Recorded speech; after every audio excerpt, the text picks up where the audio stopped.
Ladies and gentlemen, let me begin by saying something that might sound controversial. Stop being nice to everyone.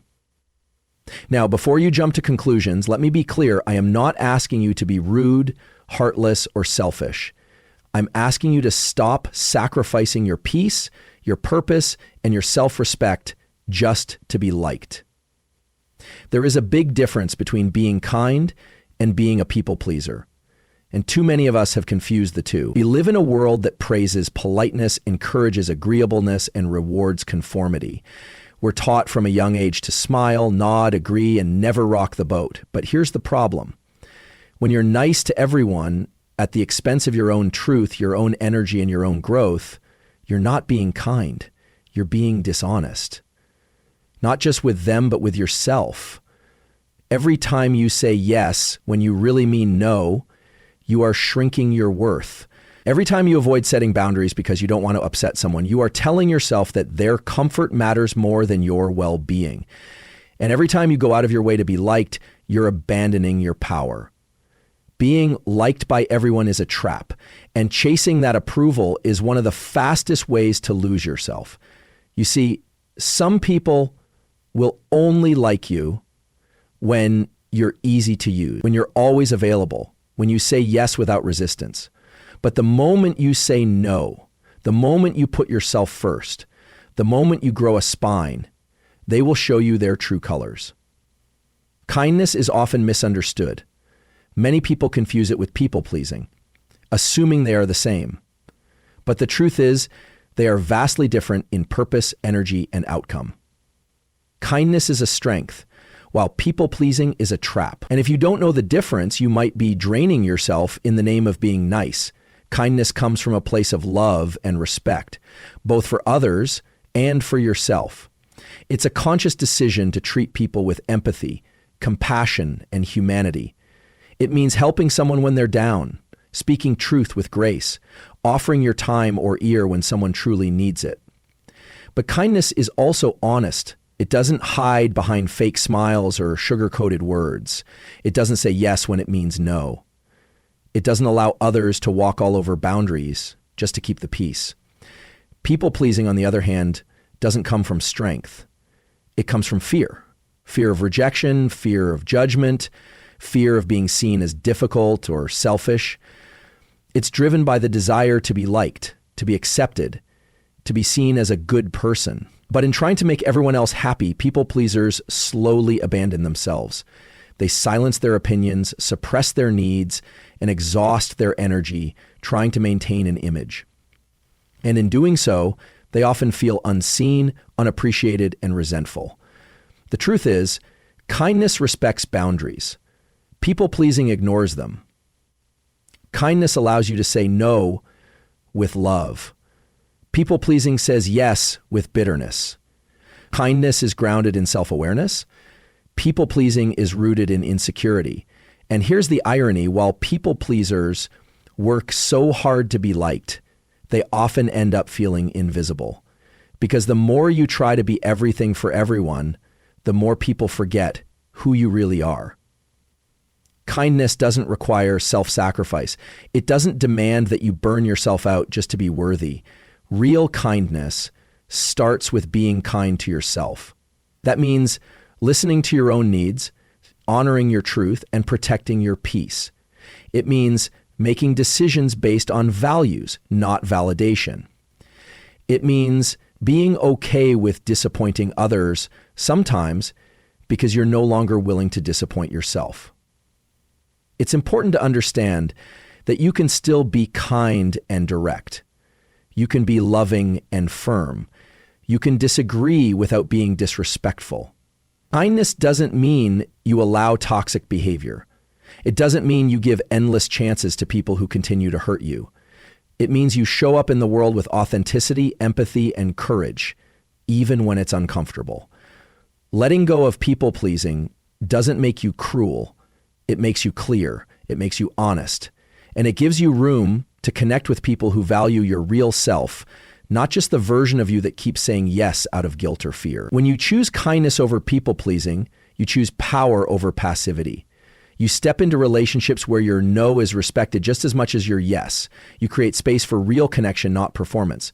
So the next time you feel the urge to please everyone, pause. Ask yourself, am I doing this from love or from fear? Am I honoring my truth or hiding it to stay comfortable? Remember, kindness isn't about being liked. It's about being real. And the most powerful thing you can do is show up as yourself with an open heart and a strong spine. That is the true essence of kindness. Saying yes too often may seem like the polite thing to do, the generous thing, even the admirable thing. But over time, it becomes one of the most dangerous habits we can form, not because of what we're agreeing to, but because of what we're giving up every time we do it. That habit, left unchecked, turns into self-betrayal, a quiet, almost invisible erosion of self-worth, direction, and peace. When we constantly say yes to others, we're often saying no to ourselves. We give away time we don't really have. We offer energy we can't afford to lose. We agree to things that pull us away from what actually matters to us: our goals, our boundaries, our mental health, our rest, our truth. It starts small. A favor here, a last-minute task there, an invitation we didn't want to accept. But piece by piece, we chip away at our own needs just to be seen as nice, agreeable, helpful, easy. We tell ourselves it's harmless. We justify it by saying we don't want to disappoint anyone. We convince ourselves that it's not a big deal, that we'll take care of our own priorities later. But later never comes. And one day we look up and realize we're overwhelmed, resentful, and exhausted. And worse, we can't even blame anyone else for it, because we were the ones who kept saying yes. The deeper problem lies in the message we're sending to ourselves every time we agree to something that doesn't align with our truth, that our needs matter less, that our schedule, our voice, and our feelings can be put on hold for the sake of keeping someone else comfortable. Over time, that message becomes internalized. We begin to believe that in order to be loved or accepted, we must abandon our own boundaries. Self-betrayal isn't always loud. It doesn't always come with a breaking point or a dramatic moment of collapse. Often, it's subtle. It's the irritation you feel after agreeing to help when you're already drained. It's the tightness in your chest when you say yes to plans you didn't want to make. It's the guilt you carry for wanting to say no but not knowing how. And each time you ignore those signals, you're telling your inner self that their needs don't count. This pattern doesn't just damage our sense of self, it also affects our relationships. Because when you say yes too often, people begin to expect it. They stop checking in to see how you're really doing. They assume your time is always available, that your limits are negotiable, that your yes is a given. And eventually, you may find yourself surrounded by people who like you for your compliance, not your truth. The path back from self-betrayal starts with one difficult but powerful step: learning to say no. Not out of anger, not out of spite, but out of love for yourself. Saying no is not rejection. It's self-protection. It's clarity. It's choosing alignment over approval. Every time you say no to something that doesn't serve you, you're saying yes to something that does: your peace, your energy, your authenticity. True freedom comes when you no longer fear the discomfort of other people's disappointment. When you realize that it's better to be respected for your honesty than liked for your silence. When you trust yourself enough to set boundaries and enforce them with grace. Saying yes is not always the right answer. In fact, the most life-changing moments often begin with a brave, unapologetic no. Not because you don't care, but because you finally care enough about yourself. Chasing approval is one of the most deceptive forms of self-sabotage.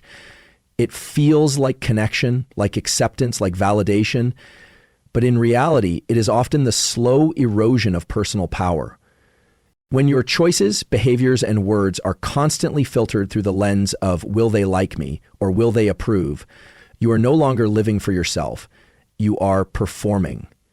And that performance comes at a cost. Your authenticity, your confidence, and your peace. The need for approval is rooted in something deeply human. We all want to belong. We all want to feel seen and valued. But the danger begins when that desire turns into dependence, when your sense of self-worth becomes tied to the reactions of others. That's when you start measuring your value by how many people applaud you, agree with you, or validate you.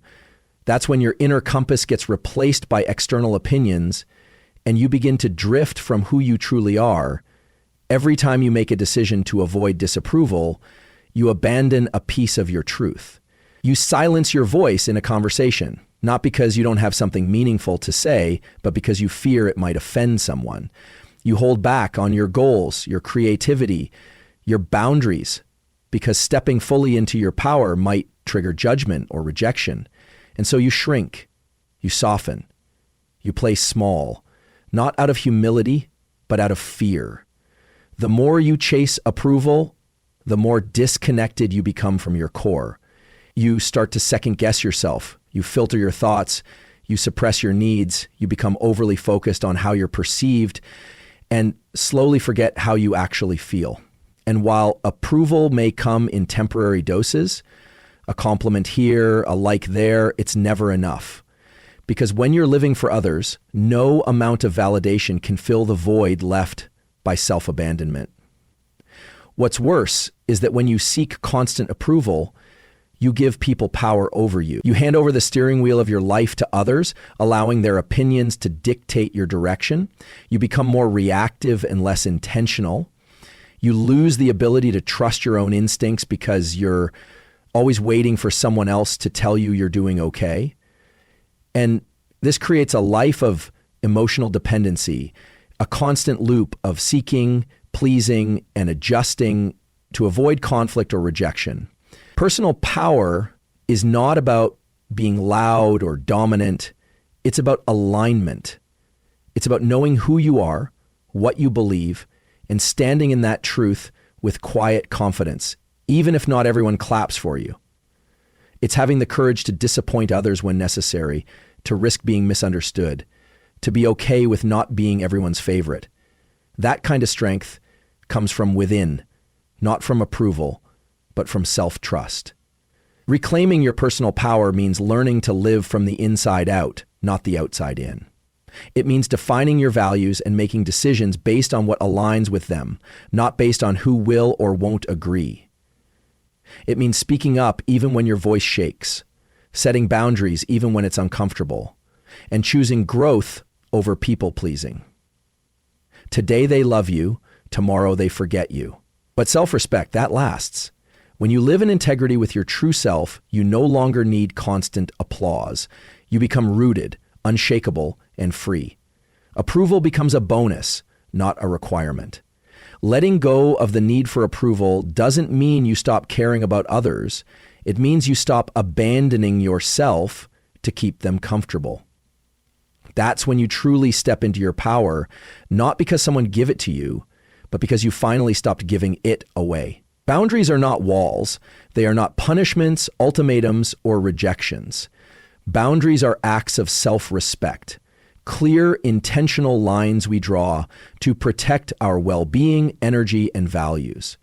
They are a reflection of how much we honor ourselves, how much we trust ourselves, and how much we believe we are worthy of peace, safety, and balance. And yet so many people struggle with setting them, not because they don't understand their importance, but because they fear the discomfort that can come with enforcing them. Many of us are raised to put others first, to avoid conflict, to be agreeable. We're taught that saying no is rude, that standing firm is selfish, and that prioritizing ourselves is somehow a betrayal to those we care about. But the truth is, without boundaries, relationships become imbalanced. Without boundaries, we teach people that our needs can be overlooked, our time is always available, and our feelings are secondary. Over time, that leads to exhaustion, resentment, and disconnection, not just from others, but from ourselves.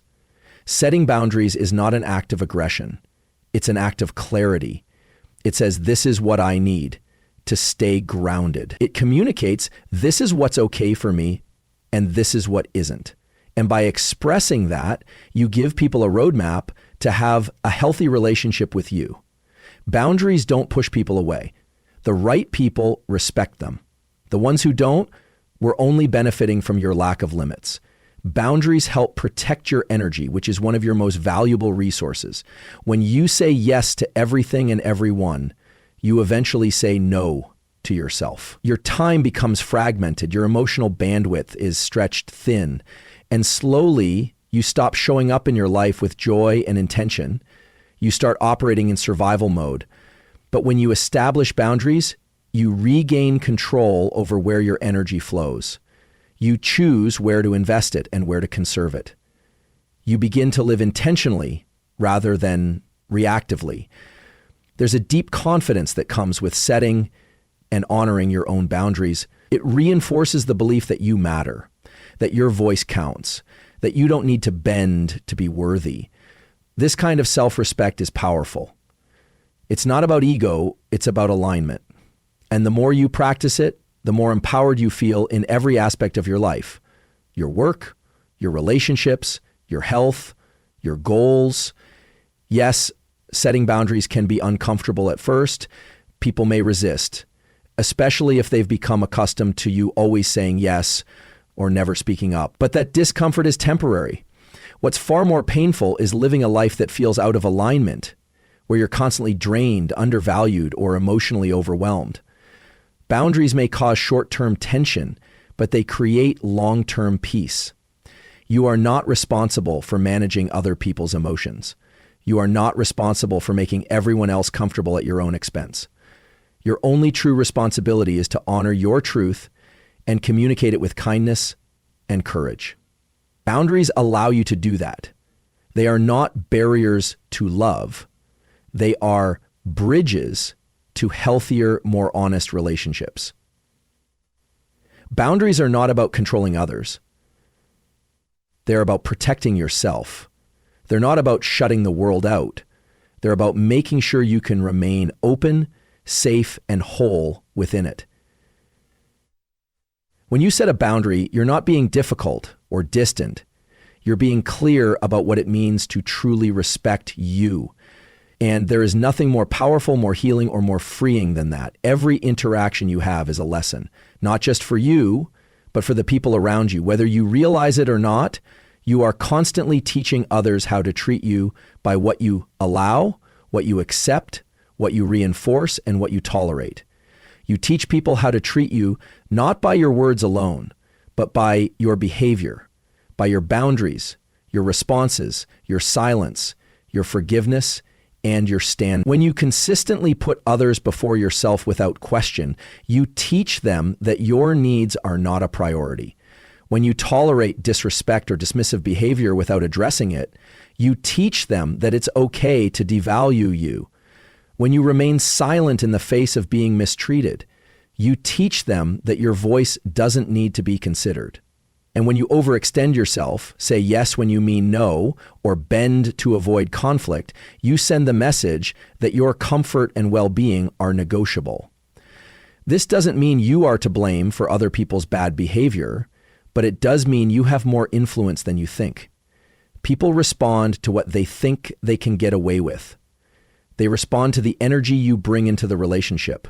If you show up with no boundaries, someone will eventually cross a line. If you continue to explain away disrespect or excuse harmful actions, that behavior becomes normalized. Not because people don't care, but because you've trained them not to take your limits seriously. The good news is, just as you may have unconsciously taught people to undervalue your time, emotions, or voice, you can reteach them. You can change the standard. You can reinforce new boundaries. You can start showing up in a way that demands mutual respect. That doesn't mean raising your voice or becoming aggressive. It means becoming clear and consistent. Respect doesn't begin with other people. It begins with you. When you respect yourself, you hold yourself and others to a higher standard. You become more mindful of how you spend your time, who you give your energy to, and what kind of behavior you are willing to accept. You become less afraid of conflict and more afraid of betraying yourself. You realize that disappointing others is far less dangerous than living a life where your value is constantly compromised. Sometimes shifting the way people treat you means uncomfortable conversations. It means speaking up when you'd rather stay quiet. It means saying no when it would be easier to say yes. It means enforcing consequences when boundaries are ignored. And yes, some people may resist that change, but that resistance is revealing. It shows you who is benefiting from your silence, your sacrifice, or your lack of boundaries. On the other hand, the people who truly care about you, who see your worth, will respect the shift. They will adjust, they will listen, and over time, your relationships will transform. They will become healthier, more balanced, more rooted in mutual respect instead of one-sided giving. How people treat you starts with how you treat yourself. If you consistently show up with confidence, clarity, and self-respect, others will either rise to meet you there or fall away. Either outcome is a gift. So if you're tired of being overlooked, mistreated, or taken for granted, start paying attention to what you're teaching others through your actions. Speak up when something feels wrong, enforce your boundaries, choose your peace over their comfort. Because every day, in every interaction, you are teaching others how to treat you. Make sure the lesson reflects the worth you know you carry. Your energy is one of the most valuable resources you have. It fuels your thoughts, drives your actions, shapes your emotions, and determines the quality of your life. Yet so often we give it away too freely to people who drain it, take it for granted, or misuse it. The truth is, not everyone deserves your energy. Not because they are inherently bad people, but because not everyone respects, values, or reciprocates what you offer. Protecting your energy is not selfish. It's necessary. When you give your energy to everyone indiscriminately, you eventually run empty. You spread yourself thin trying to be available, supportive, understanding, forgiving, and accommodating to everyone's needs, moods, and expectations. You say yes to conversations that exhaust you, show up for people who never show up for you, and invest in relationships that offer no growth, only guilt. And at the end of it all, you're left drained, wondering where your time, peace, and motivation went. Some people thrive on chaos. They bring drama, negativity, and emotional volatility wherever they go. If you allow it, they'll pull you into their storm and leave you emotionally depleted. Others constantly take without ever giving, using your kindness, your time, your empathy like an open faucet, never once checking to see if you're okay. There are even those who compete with your success, diminish your joy, or mock your boundaries, all while pretending to care. These are the people who should not have full access to your energy. Learning to conserve your energy means becoming selective about who you engage with, how much of yourself you give, and where your time and attention go. It means evaluating relationships not just by how long you've known someone, but by how they make you feel when you're around them. Do you feel heard, supported, respected, or do you walk away feeling small, used, or drained? This kind of discernment isn't cruelty, it's clarity. It's understanding that your well-being matters, and it is not your job to fix, heal, or carry everyone. You can have empathy for someone without making their problems your own. You can care without becoming consumed. You can wish someone well without letting them wear you out. Protecting your energy also means saying no without guilt. It means stepping back when you need to recharge. It means understanding that you are not obligated to attend every argument you're invited to or respond to every text, call, or crisis. Silence is sometimes the loudest form of self-respect. Distance is sometimes the most powerful boundary. And here's the thing. When you stop pouring your energy into the wrong places, you create space for the right things to grow You find more clarity, more focus, more creativity. You begin to attract people who value you for who you are, not for what you can give them. Your relationships become richer, more balanced, and more fulfilling. Your peace is no longer up for negotiation. Not everyone is meant to go with you on your journey. Some people are lessons, not lifelong companions. And that's okay. Releasing them doesn't mean you're bitter. It means you're wise. It means you finally realize that your energy is sacred and it must be protected like the treasure it is. So start treating your energy like currency. Spend it where it counts. Invest it in people and places that help you grow, not shrink. Save it for those who pour back into you. Because when you stop giving your energy to everyone, you begin to reclaim your life, and nothing is more empowering than that. In a world that constantly pressures us to fit in, to conform, and to be liked, authenticity can feel risky. It asks us to show up as we truly are, even when we know it might not please everyone. But while likability may win applause, authenticity earns respect. It builds trust, cultivates meaningful connection, and gives us the freedom to live without masks. At its core, authenticity is far more powerful than likability because it's rooted in truth, not performance. Likability is often tied to expectations. We adjust our tone, suppress our opinions, and play roles that feel safe. We smile when we're hurting, agree when we're unsure, and shrink parts of ourselves just to make others comfortable. In doing so, we become more digestible, but less whole. We trade depth for acceptance, creativity for conformity, and peace for popularity. And over time, chasing likability becomes exhausting. It's a moving target, one that changes with every person and situation. Authenticity, on the other hand, is anchored. It doesn't shift with every opinion in the room. It means being real, even when it's uncomfortable. It means being honest, even when it's unpopular. It's about knowing who you are, your values, your truth, your boundaries, and standing in that, regardless of how others might react. Authenticity doesn't seek to offend, but it also doesn't seek to impress. It simply seeks to be. The power of authenticity lies in its courage. It takes strength to stop molding yourself to fit other people's preferences. It takes bravery to let go of the need to be liked by everyone and choose instead to be respected by the right ones. Because the truth is, when you stop trying to be universally liked, you create space to be deeply understood by the people who actually matter. Authenticity builds trust. When you're real, people can feel it. They know where you stand. They know what to expect. There's no guessing, no second guessing. That kind of transparency creates stronger relationships. One's built not on performance, but on truth. You may not be liked by everyone, but you will be valued by those who appreciate honesty, depth, and sincerity. Living authentically also unlocks personal freedom. You no longer waste energy trying to be all things to all people. You stop editing yourself for approval. You start honoring your voice, your emotions, your needs. That internal alignment creates peace, a kind of grounded confidence that can't be shaken by rejection or disapproval. You realize that your worth was never dependent on applause. It was always inherent. Ironically, the more authentic you are, the more magnetic you become. People are drawn to what's real. They crave it.